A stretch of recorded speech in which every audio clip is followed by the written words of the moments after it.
Hello dear students. आज हम ये जो वीडियो लेक्चर दे रहे हैं स्टेबिलिटी ऑफ न्यूक्लियाई पर, आप देखिए यहाँ पर मैं एक एक टॉपिक ठीक ढंग से एक्सप्लेन करूँगा और लाइक करके आप हमें बताइएगा कि आपको मेरा लेक्चर कैसा लगा। तो आइए स्टार्ट करते हैं stability of nuclei. Stability of nuclei आज हम आपको बताते हैं स्टेबिलिटी ऑफ न्यूक्लियाई के बारे में। स्टेबिलिटी ऑफ न्यूक्लियाई के बारे में तो वैसे तो न्यूक्लियर फोर्स से जानकारी हुई, लेकिन जब तक न्यूक्लियर फोर्स की जानकारी नहीं थी उसके पहले तमाम से एक्सपेरिमेंट्स किए गए, जो कि थ्योरेटिकल और एक्सपेरिमेंटल बेसिस के आधार पर बहुत सी चीजें ऐसी बताई गई जिनके आधार पर आगे चल करके न्यूक्लियर मॉडल्स दिए गए। और जैसे कि इसमें mass defect, packing fraction and binding energy curves हैं, उनके आधार पर स्टेबिलिटी के बारे में बताया गया। रिलेटिव इम्पीडेंस ऑफ एलिमेंट्स हैं, उनके बारे में बताया गया जो नेचर में मिलते हैं। डीके कांस्टेंट के आधार पर बताया गया और मैजिक नंबर के आधार पर बताया गया। तो आइए स्टार्ट करते हैं वन बाय वन। पहले मास डिफेक्ट के बारे में बात करते हैं कि मास डिफेक्ट क्या है। मास डिफेक्ट जो है ये बताता है कि जो deviation of the actual mass from its integral mass number is called the mass defect. Del बराबर M A minus A. M A जो है इसका जो है एक्चुअल एटॉमिक मास है। जैसा कि आप न्यूक्लियस में जानते हैं कि प्रोटॉन और न्यूट्रॉन्स होते हैं, तो ये उनका मास है। और फिर ये मास स्पेक्ट्रोग्राफ से जो निकाला गया मास, इनका जो डिविएशन है डेल, इसको ही मास डिफेक्ट के रूप में जाना गया। और इसको जो है एटॉमिक मास यूनिट में एक्सप्रेस करते हैं, क्योंकि ये भी एक इंटीजर है, ये भी एक इंटीजर है। तो इन टर्म्स ऑफ इंटीजर जानने के लिए इसको हम एटॉमिक मास यूनिट में इसको जो है एक्सप्रेस किया जाता है। अगर डिफरेंट न्यूक्लियाई का जो है मास डिफेक्ट डिफरेंट होता है और मास नंबर के हिसाब से अगर हम एक ग्राफ प्लॉट करें, तो देखिए यहाँ पर ये जो ग्राफ दिख रहा है, एक्स एक्सिस पर मास नंबर है ए और वाई एक्सिस पर जो है मास डिफेक्ट है, जो कि डेल के रूप में हमने रिप्रेजेंट किया है इसको डेल से। तो देखिए आप ये इस प्रकार का कर्व मिलता है। इस कर्व में अगर आप देखें तो कि यहाँ पर ये फॉर हैवी न्यूक्लियाई ये A is greater than 200 and very light nuclei A is less than 12 carbon से कम है, कार्बन से जिनका कम है, वहां पर ये इसकी जो वैल्यूज हैं वो क्या है, ये वैल्यूज जो है यहाँ पर ये पॉजिटिव वैल्यू है। देखें आप ये ऊपर वाली वैल्यू लाइट न्यूक्लियाई के लिए और हैवी न्यूक्लियाई के लिए ये पॉजिटिव वैल्यूज हैं। बाकी सब के लिए इसकी वैल्यूज क्या है, डेल की वैल्यू मास डिफेक्ट क्या है, ये नेगेटिव वैल्यूज है। और ये मिनिमा जो मिल रहा है लगभग 110, ये 100 यहाँ दिख रहा है फिगर में, ये 110 है। That is corresponding to the element of tin के करस्पॉन्डिंग यहाँ पर एक मिनिमा मिला। अब दूसरे parameters, packing fraction. Packing fraction को कैसे बताया गया? पैकिंग फ्रैक्शन को कहा गया कि मास डिफेक्ट पर न्यूक्लियन, ये mass defect del by A per nucleon, that is called the packing fraction. अब mass defect M A minus A by ये हो गया, आप देखें।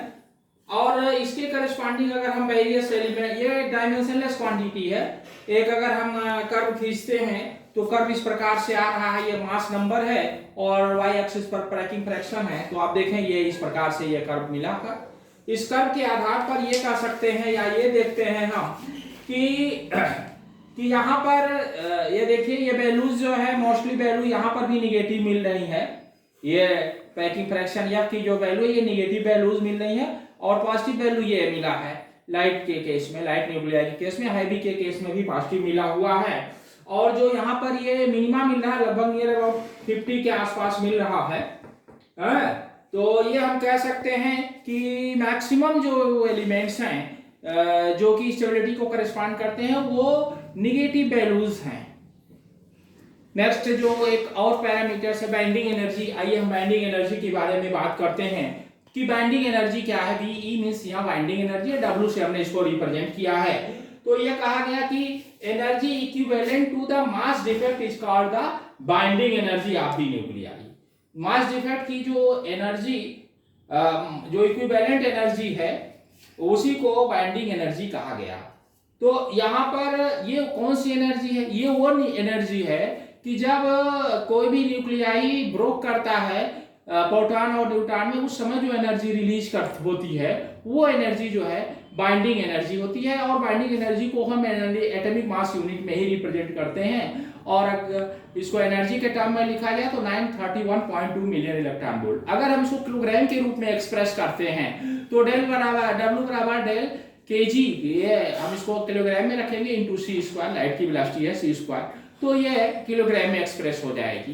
तो अब अगर हम इसको एटॉमिक मास यूनिट में एक्सप्रेस करते हैं तो W का एक्सप्रेशन क्या होगा? क्योंकि न्यूक्लियस में प्रोटॉन और न्यूट्रॉन्स होता है, तो आप देखिए यहाँ ZMP, this is the MP corresponding mass of the proton, और Z से मल्टीप्लाई कर दिया इसको, प्लस न्यूट्रॉन की संख्या क्या होगी? A माइनस Z होगी न्यूक्लियस में, और उसको Mn mass of the neutron से मल्टीप्लाई कर दिया।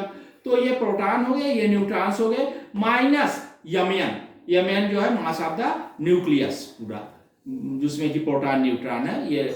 तो इस इक्वेशन को ऐसे लिखा जा सकता है, इसमें एक टर्म में ZM0 इंट्रोड्यूस कर दिए, तो अगर यहाँ पर एडिशन हुआ तो यहाँ सब्सट्रैक्शन हो गया, फिर इसके corresponding ZMH A minus Z minus Ma हो गया, जहाँ की MH बराबर क्या है? MP plus M0।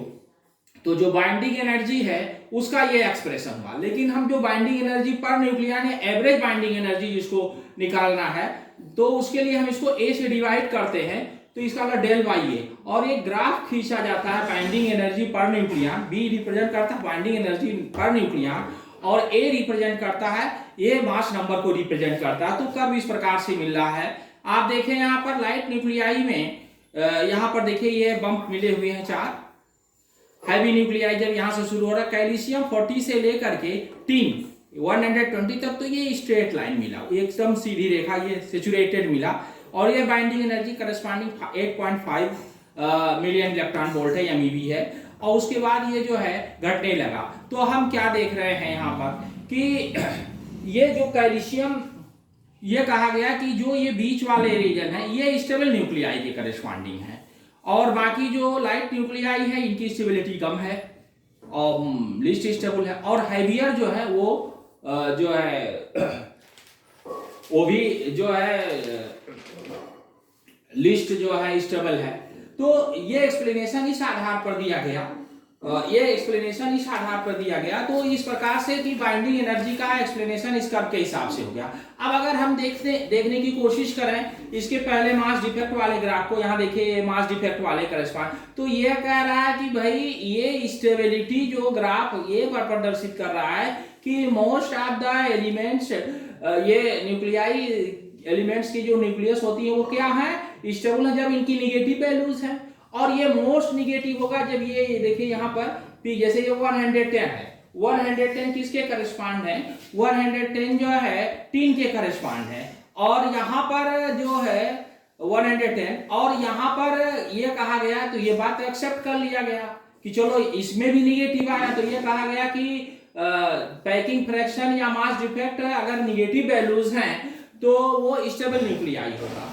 लेकिन ये कहना जो है कि अगर सही है तो इसका मतलब जिसका सबसे कम मोर निगेटिव वैल्यू होगा, जैसे यहाँ पर 110 और यहाँ पर 50 के करस्पॉन्डिंग, तो ये कहा गया कि साहब ये जो है दोनों मोस्ट स्टेबल होंगे, ये दोनों क्या होंगे? मोस्ट स्टेबल होंगे। तो अब अगर इस धारणा को माना गया तो अगर यहाँ 110 था तो यहाँ भी 110 के करस्पॉन्डिंग होना, तो ये यहाँ पर एक क्या कह सकते हैं आपकी एक दूसरे के ये अपोजिट हो गए, यानी निगेटिव कहना गलत है, यानी निगेटिव नहीं हो सकता है ये, क्योंकि ये एक दूसरे के कंट्राडिक्शन कर रहे हैं। तो इसका मतलब फिर बाद में ये कंक्लूज किया गया कि जो मटेरियल्स मिल रहे हैं इस आधार पर उनकी स्टेबिलिटी को इस प्रकार डिफाइन किया गया कि दो एलिमेंट जो अधिक मात्रा में मिल रहे हैं यूनिवर्स में वो कैसे हैं? वो स्टेबल न्यूक्लियाई हैं, इसके और इसके आधार पर कहा गया। अब इसको ज्यादा एक्सप्लेन करने के लिए इसके नाते ये बाइंडिंग एनर्जी का कॉन्सेप्ट लाया गया। तो बाइंडिंग एनर्जी के केस में ये कहा गया कि यहाँ पर देखें आप, बाइंडिंग एनर्जी के केस में यह कहा गया कि देखें यहाँ पर कि हाँ ये 40 to 120 के बीच जो है वो मोस्ट स्टेबल है, क्योंकि जो लाइट न्यूक्लियाई है वो फॉर्म करेगा हैवी न्यूक्लियाई में, मिडिल न्यूक्लियाई रेंज में, और हैवी न्यूक्लियाई जो है टूट करके किसमें आएगा, लाइट न्यूक्लियाई में। तो ये वाला ज्यादा बेटर इन मास डिफेक्ट और पैकिंग फ्रैक्शन के कंपैरिजन में ये ज्यादा एक्सप्लेन होता है कि ये मिडिल वेटेड जो है 40 to 120 और ये एविडेंट भी हैं, तो इस आधार पर इनको एक्सप्लेन किया गया कि इनकी जो स्टेबिलिटी होती है वो ठीक है, ये 40 to 120। अब एक और तरीका है जिसको हम आगे आपको बताते हैं।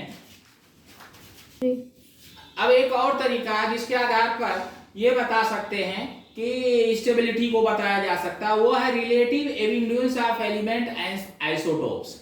जैसा कि आप जानते हैं कि न्यूक्लियस में प्रोटॉन और न्यूट्रॉन्स होते हैं, तो एविडेंस यूनिवर्स में उनका कैसा है इस हिसाब से ये कहा गया, उनकी स्टेबिलिटी को डिटरमिन किया गया।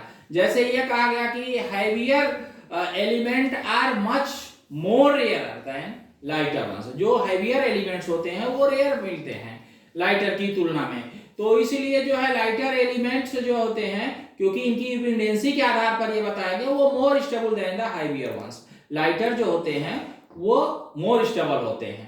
और दूसरी बात ये कहा गया, देखा गया यूनिवर्स में कि जो जिनके एटॉमिक नंबर जेड जो है इवन है वो मोर स्टेबल है इन कंपैरिजन टू द आड यानी आड जिनका एटॉमिक नंबर है उनकी तुलना में इवन का जो स्टेबल ज्यादा होते हैं। और इसको बताया था हरकिन्स ने, इसलिए इसको this is known as Harkins rule. Harkins rule यही है कि तीसरा जो सी पॉइंट जो इसमें दे रहे हैं कि isotopes of element whose mass number is multiple of 4, mass number multiple हो जाए 4 का, यानी 4 गुना, जैसे उसी को वो एविडेंट है, जो मल्टीपल ऑफ 4 है वो एलिमेंट्स कैसे हैं, ज्यादा पाए जाते हैं यूनिवर्स में, और इसीलिए वो ज्यादा स्टेबल हैं। और एग्जांपल में जैसे ऑक्सीजन 16 है, देखिए यहाँ पर मास नंबर है 16, मैग्नीशियम 24, ये भी 4 का मल्टीपल, 4 चौका 16 और 4 छक 24, 3 है 28 हो गया। तो इस प्रकार से तमाम और हैं, ये क्या होंगे, वेरी स्टेबल होंगे। फिर ये देखा गया कि लाइट न्यूक्लियाई का जो मास नंबर होता है twice times of the proton संख्या होती है। हैवी के केस में जो mass number that is very greater than 2z होता है। तो स्टेबिलिटी का डिफाइन करने का एक कंडीशन ये भी आया कि neutron the ratio of neutron upon proton n/z अगर क्लोज टू 1 है तब उनकी स्टेबिलिटी को भी डिफाइन किया जा सकता है। तो इस प्रकार से रिलेटिव एविडेंस उनके जो पाए जाने की यूनिवर्स में है एलिमेंट, उसके हिसाब से ये डिफाइन किया गया स्टेबिलिटी। और एक पैरामीटर है decay constant lambda of the natural radioactive substance. Decay constant के आधार पर बताया जा सकता है कि कौन सा स्टेबल होगा न्यूक्लियाइस, कौन सा नहीं होगा, क्योंकि जो डीके कांस्टेंट है वो डिपेंड करता है amount of energy liberated during the transformation, तो उस एनर्जी पर डिपेंड करता है जो लिबरेट करता है। तो अगर longer the value of the liberated energy तो लेसर द स्टेबिलिटी, तो इसका मतलब अब स्टेबिलिटी से ये रिलेटेड हो गया। तो इसका मतलब लैम्डा जो है ये पॉजिटिव इंफॉर्मेशन देता है about the stability of the nucleus. Last एक है मैजिक नंबर, क्योंकि न्यूक्लियस में प्रोटॉन और न्यूट्रॉन होते हैं, तो ये देखा गया जिनमें प्रोटॉनों, जिन एलिमेंट में प्रोटॉन या न्यूट्रॉन जेड और N, Z for proton N for neutron की संख्या जो है 2, 8, 20, 28, 50, 82 एंड 126, प्रोटॉन या न्यूट्रॉन की संख्या 2, 8, 20, 28, 50, 82 और 126 है। ऐसे जो है न्यूक्लियस क्या होते हैं, वो स्टेबल होते हैं, और इन संख्या को मैजिक नंबर कहा गया, इन संख्या को मैजिक नंबर। लेकिन जिसमें दोनों प्रोटॉन और न्यूट्रॉन दोनों मैजिक नंबर के बराबर हो तो वो क्या होता है, मोस्ट स्टेबल होता है। और ऐसे एलिमेंट्स एविडेंट प्रचुर मात्रा में यूनिवर्स में पाए जाते हैं, और ये इनके बारे में डिटेल्स जो एक्सप्लेनेशन दिया जाएगा, क्योंकि हमने बताया ना इन्हीं सब के आधार पर मॉडल्स भी डेवलप किए गए हैं। तो सेल मॉडल के आधार पर मैजिक नंबर के एग्जिस्टेंस को एक्सप्लेन करेंगे, जो कि हम अपने जो है वीडियो लेक्चर में इसके बाद जब हम मॉडल बताएंगे तो सेल मॉडल बताएंगे, तो सेल मॉडल में हम मैजिक नंबर को एक्सप्लेन करेंगे। अब आप देखिएगा इस वीडियो को और लाइक करके बताइएगा। That's all, thank you.